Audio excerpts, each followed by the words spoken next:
Hello viewers, eSoft আইটিভির পক্ষ থেকে আপনাদের সবাইকে স্বাগত। আজকে আমাদের ক্লাস নম্বর ২য়।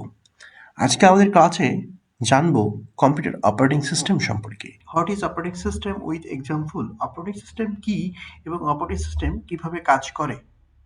Creating folder and rename folder. একটা ফোল্ডার কিভাবে ক্রিয়েট করতে হয়, একটা ফোল্ডার কিভাবে তার নাম পরিবর্তন করতে হয়, একটা ফোল্ডারের মধ্যে কিভাবে ফাইলগুলো প্রবেশ করাতে হয়, সবকিছু জানবো আমাদের এই ভিডিওতে। তারপর আমরা জানবো ইনপুট ডিভাইস, আউটপুট ডিভাইস সম্পর্কে। একটা ইনপুট ডিভাইস কি, আউটপুট ডিভাইস কি, কিভাবে আমরা কোন হার্ডওয়্যারগুলো ইনপুট ডিভাইস হিসেবে ব্যবহার করা হয় কম্পিউটারে, কোনগুলো আউটপুট হিসেবে ব্যবহার করা হয়, সবকিছু জানবো। তারপরে আমরা জানবো সেন্ট্রাল প্রসেসিং ইউনিট সম্পর্কে। সেন্ট্রাল প্রসেসিং ইউনিট সম্পর্কে সেন্ট্রাল প্রসেসিং ইউনিট হচ্ছে কিভাবে একটা তথ্য ইনপুটের মাধ্যমে আমরা প্রবেশ করিয়ে প্রসেসিং হয়ে আউটপুট ডিভাইসের মাধ্যমে তথ্য প্রকাশ করাকে সেন্ট্রাল প্রসেসিং ইউনিট বলা হয়। এই সম্পর্কে আমরা ডিটেলসে জানবো। What is hardware and what is software. এখন আমরা জানবো হোয়াট ইজ ওএস।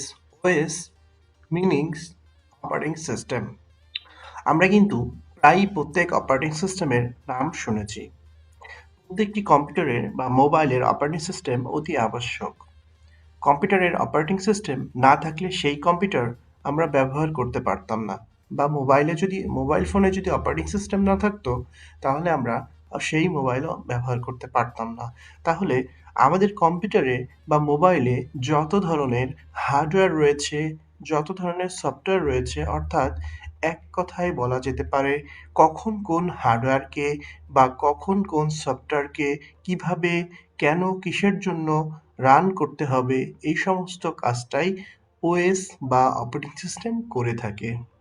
তাহলে আমরা এক কথায় বলতে পারি অপারেটিং সিস্টেম কি? অপারেটিং সিস্টেম হচ্ছে যে সিস্টেম সফটওয়্যার ব্যবহারকারীর মধ্যে ও একটা যোগসূত্র তৈরি করে, অর্থাৎ হার্ডওয়্যার এবং সফটওয়্যারের মধ্যে একটা ইউজার ইন্টারফেস তৈরি করে, সেটাই হচ্ছে অপারেটিং সিস্টেম। যেমন অপারেটিং সিস্টেমের কিছু উদাহরণ আমরা বলতে পারি, তার মধ্যে উল্লেখযোগ্য হচ্ছে অপারেটিং সিস্টেমের কিছু এক্সাম্পল, তার মধ্যে উল্লেখযোগ্য হচ্ছে Windows operating system, Linux operating system, Mac operating system. এখন আমরা বলতে পারি মোবাইলের ক্ষেত্রে Android operating system, iOS operating system. তাহলে আমরা অপারেটিং সিস্টেম সম্পর্কে জানলাম। এখন আমরা জানবো কিভাবে একটা পিসি অন করতে হয়। তো প্রথমত অন করতে হলে আমাকে পিসির স্টার্ট বাটনে ক্লিক করতে হবে। তাহলে আমাদের খুঁজে বের করতে হবে একটা পিসির স্টার্ট বাটন কোথায় আছে। আমরা এখানে দেখানো হয়েছে ল্যাপটপের স্টার্ট বাটন।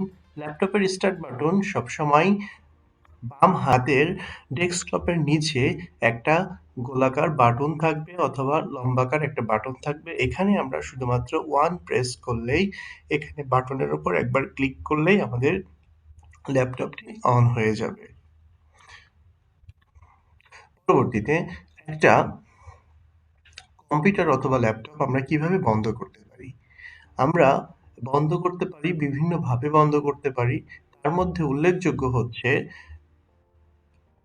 আমরা যদি Alt+F4 প্রেস করি, আমরা কিবোর্ডের অল্টার চেপে ধরে যদি F4 প্রেস করি তাহলে আমাদের এরকম একটা মেনু শো করবে। তার মধ্য থেকে এখান থেকে সিলেক্ট করে আমার শাটডাউন বাটন সিলেক্ট করে দিলেই, ওকে করলেই আমার পিসিটি বন্ধ হয়ে যাবে।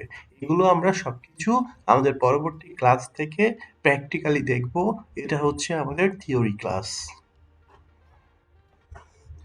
এখন আমরা ম্যানুয়ালি কিভাবে একটা পিসি বন্ধ করতে পারি। এখানে আমাদের যে স্টার্ট মেনু আছে, স্টার্ট বাটন যাকে বলা হয়, স্টার্ট বাটনে যদি আমরা ক্লিক দিলে আমাকে এরকম কিছু অপশন শো করবে। এই অপশনের মধ্য থেকে আমার শাটডাউন অপশনটা সিলেক্ট করে যদি ক্লিক করি তাহলে আমার পিসিটি বন্ধ হয়ে যাবে। এখন আমরা দেখব কিভাবে একটা ডেস্কটপের উপরে আমরা একটা ফোল্ডার ক্রিয়েট করতে পারি এবং সেই ফোল্ডারটা রিনেম করতে পারি এবং ফোল্ডারের মধ্যে আমরা কিছু ফাইল লোকেট করব। এইটা আমরা চলুন প্র্যাকটিক্যালি দেখে আসি। এখন আমরা ডেস্কটপের উপরে একটা ফোল্ডার ক্রিয়েট করব। আমাদের ডেস্কটপের উপরে এই জায়গায় আমরা একটা ফোল্ডার ক্রিয়েট করব। যে প্রথমে ফোল্ডার ক্রিয়েট করতে হলে আমাকে মাউস লেফট এবং রাইট বা মাউসের রাইট বাটনটা প্রেস করলে এরকম অনেকগুলো অপশন শো করবে। আমার উইন্ডোজ 11 হওয়ার শর্তে এখানে শো মোর অপশন আছে। তো যারা উইন্ডোজ 10, উইন্ডোজ 8, 7 ব্যবহার করা হয় তাদের রাইট বাটন প্রেস করলে এরকম অপশন প্রদর্শন করবে। এর মধ্যে থেকে আমি যাব হচ্ছে নিউ নামের একটা অপশন। এখানে আমরা লেফট বাটন ক্লিক দিব। লেফট বাটন ক্লিক দিয়ে আমাদের দেখতে হবে এই হোয়াইট অংশের মধ্য থেকে, এখান থেকে আমরা হোয়াইট অংশ থেকে প্রবেশ করব। নিউ নামের একটা অপশন এখানে দেখা যাচ্ছে। নিউ একটা লেফট বাটন প্রেস করে ক্লিক করব। তাহলে আমার নিউ ফোল্ডার নামের একটা অপশন এখানে চলে আসছে। এখন এইটা আমরা কি করব, কিবোর্ডের ব্যাক স্পেস প্রেস করব। কিবোর্ডের কোথায় ব্যাক স্পেস আছে, কিবোর্ডের ব্যাক স্পেসের এখানে একটা ক্লিক দিলে একটা লেখার অপশন আসবে, ব্ল্যাঙ্ক লেখার অপশন আসবে। এখানে আমরা লিখে দিব নিউ ক্লাস 2। এটা দিয়ে মাউস দিয়ে যদি আমি যে কোনো স্ক্রিনের উপরে একটা ক্লিক করি অথবা ইন্টার প্রেস করলে আমার ফোল্ডারটা ক্রিয়েট হয়ে যাবে। ওকে, আমার ফোল্ডারটা ক্রিয়েট হয়ে গেছে। এখন আমরা এই ফোল্ডারটা কি করে মুভ করতে পারি? এই ফোল্ডারটা মুভ করতে হলে আমাকে এই ফোল্ডারের উপরে মাউসের লেফট বাটন অথবা সক্রিয় বাটনটা চেপে ধরে বিভিন্ন দিকে আমি মুভ করতে পারছি। বিভিন্ন দিকে মুভ করতে পারছি। এইদিকে মুভ করতে পারছি, এদিকে মুভ করতে পারছি। এটা আমি কিভাবে করছি?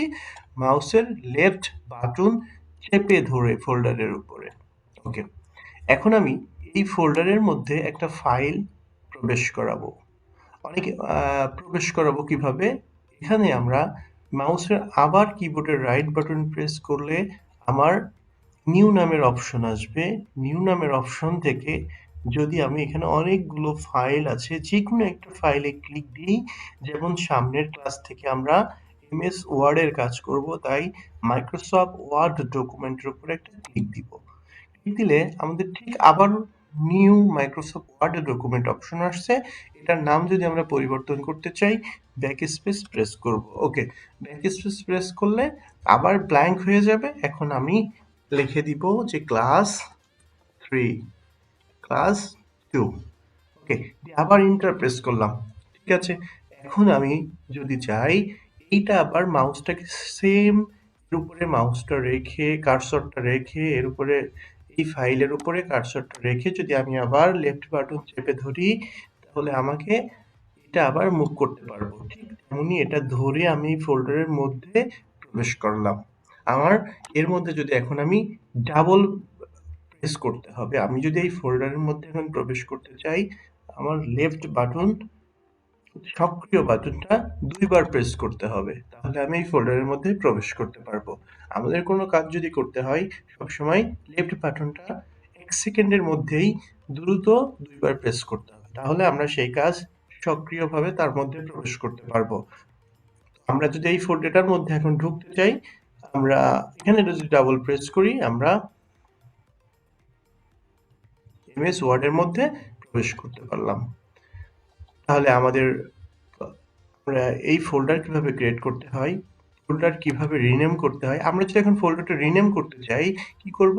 রাইট বাটন আবার ক্লিক করব, এখানে নিউ নামে এখানে আমার উইন্ডোজ 11 যাদের তারা শো মোর অপশনে ক্লিক দিবে, অন্যথায় সরাসরি এই অপশনটা চলে আসবে। তাহলে আমরা এখান থেকে রিনেম নামের একটা অপশন আছে, রিনেমে যদি ক্লিক দিই তাহলে এইটার নাম আমরা আবার পরিবর্তন করতে পারবো। যেমন আমি এখন দিলাম ক্লাস 3, ইন্টার। তাহলে আমার এটা নতুন নামে আবার তৈরি হয়ে গেল। আশা করি বুঝতে পারছেন। আমরা এখন আমাদের স্লাইডে চলে যাই। এখন আমরা জানবো ইনপুট ডিভাইস সম্পর্কে। আসলে ইনপুট ডিভাইস কোনগুলো? ইনপুট ডিভাইস হচ্ছে keyboard, mouse, joystick, scanner, web camera, microphone.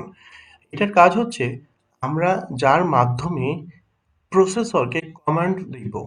যেমন আমি কিবোর্ডের মাধ্যমে লিখতে পারি, মাউসের মাধ্যমে নির্দেশনা দিতে পারি, জয়স্টিকের মাধ্যমে মুভমেন্ট করতে পারি, স্ক্যানের মাধ্যমে কোনো তথ্য কম্পিউটারের মধ্যে স্ক্যান করে রাখতে পারি, ওয়েব ক্যামেরার মাধ্যমে আমাদের ছবি, ভিডিও ক্যাপচার করতে পারি, মাইক্রোফোনের মাধ্যমে আমরা কথা বলতে পারি, যেটা আউটপুট ডিভাইসের মাধ্যমে শোনা যায়। তাহলে আমরা এখন জানবো আউটপুট ডিভাইস কোনগুলো। আউটপুট ডিভাইসের মধ্যে আমরা ইনপুট ডিভাইসের মধ্য থেকে তথ্য প্রেরণ করার পরবর্তীতেই আমরা সেন্ট্রাল প্রসেসিং ইউনিটের মাধ্যমে প্রসেসিং হয়ে ডিসপ্লেতে প্রদর্শন করে। ফলে এটা হচ্ছে মনিটর। আমরা ইনপুটের মাধ্যমে যে কমান্ড দিছি সেটা আমাদের মনিটরের মাধ্যমে সেটা দেখাচ্ছে। স্ক্যানের মাধ্যমে আমরা যেটা স্ক্যান করে ওই তথ্যটা প্রিন্টারের মাধ্যমে প্রকাশ করতে পারি। আবার কোনো কিছু কমান্ড দিয়ে আমরা সেটা যদি প্রিন্ট করতে চাই, যেমন একটা অ্যাপ্লিকেশন চিঠি, আমরা যেটা ইনপুটের মাধ্যমে প্রবেশ করিয়ে সেন্ট্রাল প্রসেসিং থেকে প্রসেসিং হয়ে প্রিন্টারের মাধ্যমে এটা বের হতে পারে। এক কথায় আমরা বলতে পারি মনিটর হোক, প্রিন্টার হোক, স্পিকার হোক, যেখানেই আউটপুট ডিভাইস ওইগুলোই যেগুলোর মধ্যে আমরা শুধুমাত্র দেখতে পারি কিন্তু কোনো রকম এডিট করতে পারি না। এগুলো হচ্ছে আউটপুট ডিভাইস। এখন আমরা চলে যাব হার্ডওয়্যার এবং সফটওয়্যার মধ্যে পার্থক্যটা কি এবং আসলে কোনগুলো হার্ডওয়্যার এবং কোনগুলো সফটওয়্যার। ইনপুট ডিভাইস, হার্ডওয়্যার হচ্ছে ইনপুট ডিভাইস, প্রসেসিং যেগুলো হচ্ছে হার্ডওয়্যার, যেটা প্রসেস করে সবকিছু।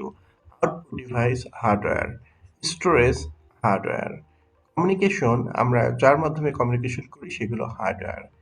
আবার সফটওয়্যার কোনগুলো, যেগুলোর মাধ্যমে যেগুলো চোখে দেখা যায় না, যেমন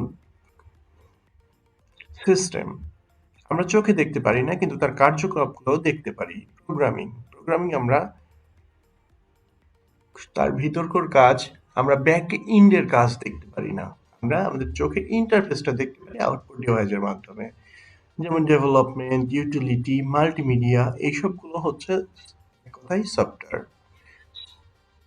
পরবর্তীতে আমরা জানবো হোয়াট ইজ সিপিইউ। সিপিইউ এর ফুল মিনিং হচ্ছে সেন্ট্রাল প্রসেসিং ইউনিট। এখান থেকে আমরা বুঝতে পারি যে ইনপুট ডিভাইসের মাধ্যমে যে তথ্যগুলো প্রেরণ করা হয় সেই সকল তথ্যগুলো সর্বপ্রথম চলে যায় সেন্ট্রাল প্রসেসিং ইউনিট ডিভাইসে, যেখান থেকে বলা হয় সিপিইউ। যেমন এক কথায় ইনপুট ডিভাইসগুলো প্রসেসিং হয় সিপিইউ এর যে সিপিইউ এর থেকে আমার তথ্যগুলো প্রসেসিং হয়ে আউটপুট ডিভাইসের মাধ্যমে তা প্রকাশ করে। যেমন এখন আমরা জানবো হোয়াট ইজ সিপিইউ। সিপিইউ এর ফুল মিনিং হচ্ছে সেন্ট্রাল প্রসেসিং ইউনিট। তারপর ধরুন এক্সাম্পল হিসেবে যদি আমরা বলি, আমরা যদি কিবোর্ডে কোনো কিছু টাইপ করি, টাইপ করাটা আমাদের ইনপুট ডিভাইসের মধ্যে পড়ে। কিবোর্ডটা এখানে input device. Input device input device থেকে আমি যদি কোনো কিছু টাইপ করি, সেই টাইপকৃত অংশটি চলে যায় সিপিইউ, এক কথায় সেন্ট্রাল প্রসেসিং ইউনিটে। সেন্ট্রাল প্রসেসিং ইউনিট থেকে প্রক্রিয়াকরণ হয়ে মেমোরির মাধ্যমে এটা চলে যাবে আউটপুট ডিভাইস। তাহলে আমরা এখানে বলেছিলাম এটা হচ্ছে মনিটর স্ক্রিন। মনিটর স্ক্রিনে আমরা যে লেখাটা লিখছি সেটা আউটপুট হিসেবে প্রকাশ করছে। এখন আবার বলতে পারি আমরা, ধরুন আমরা ফোনে কোনো একটা গান প্লে করাটা হচ্ছে ইনপুট ডিভাইস। এটা তারপরে প্রসেসিং হচ্ছে কোথায়? সেন্ট্রাল প্রসেসিং ইউনিটে। সেন্ট্রাল প্রসেসিং ইউনিটের প্রসেসিং হয়ে আমরা হেডফোনের মাধ্যমে আমরা শুনতে পাচ্ছি আমাদের প্লে করা গানটি। তাহলে আমরা বুঝতে পারছি হচ্ছে যে ইনপুট ডিভাইসের মাধ্যমে তথ্য পাঠানো হয়, ওই পাঠানোকৃত তথ্যটি সেন্ট্রাল প্রসেসিং ইউনিটে প্রক্রিয়াধীন থেকে প্রক্রিয়াকরণ করে আমাকে আউটপুট ডিভাইসের মাধ্যমে তথ্যটি আমাদের কাছে পৌঁছানো হয়। আশা করি বুঝতে পারছেন। পরবর্তীতে আপনাদের কাছে আমার একটা কোশ্চিন, আমার ভিডিওটি যদি সম্পূর্ণ দেখে থাকেন তাহলে আশা করি পারবেন। কম্পিউটার বন্ধ করার শর্টকাট কমান্ডের নাম কি?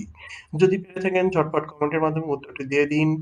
আর ভালো থাকবেন। পরবর্তী ক্লাস থেকে আমাদের ওয়ার্ড প্রসেসিং অথবা ওয়ার্ড প্রসেসরের কাজ শুরু হবে। আশা করি প্রথম ক্লাস থেকে আপনারা আমাদের ক্লাসগুলো দেখবেন। যদি কোনো সমস্যা হয়ে থাকে আমাদেরকে জানাবেন। আশা করি সুফল পাবেন। ধন্যবাদ।